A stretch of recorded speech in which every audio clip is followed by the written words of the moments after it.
காத்திருந்த நேரம் மாறி பூக்கும் நேரம் வரும். நீ பூத்து காய்த்து கனி கொடுத்து வாழ்க்கை மாறிவிடும். மனசே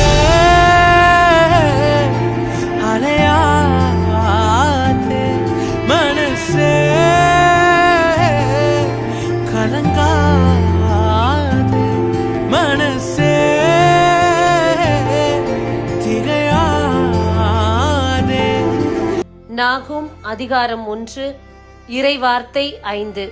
அவர் முன்னிலையில் மலைகள் அதிர்கின்றன, குன்றுகள் கரைகின்றன, நிலமும் உலகும் அதில் குடியிருக்கும் அனைத்தும் அவர் முன்னிலையில் நடுங்குகின்றன. அன்பார்ந்தவர்களை, இந்த நாளில் நாம் வியக்கத்தகு பெரிய இறைவனை நம்முடைய தேவனாய் கொண்டிருக்கின்றோம். அவர் முன்னிலையில் எல்லாமே நடுங்குகின்றது, செயல்பட பயப்படுகின்றது. அப்படி இருக்க நம்முடைய சூழ்நிலைகளை பார்த்து, நம்முடைய போராட்டங்களை பார்த்து நாம் ஏன் கலங்க வேண்டும்? இயற்கைக்கு அப்பாற்பட்ட விதத்தில் இறைவன் இன்றைக்கு செயலாற்றி கொண்டிருக்கின்றார். எல்லாமே அவருடைய காலுக்கடியில்தான். எதுவுமே அவருக்கு முன்பாக செயல்பட முடியாது.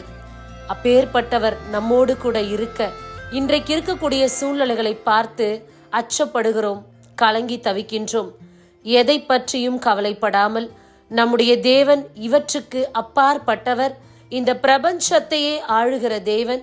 அவருக்கு முன்பதாக எல்லாம் நடுங்குகின்றன, அடங்கி இருக்கின்றன. இறைவனை மட்டும் நம்பி தொடர்ந்து பயணிப்போம். ஆமேன். God bless you.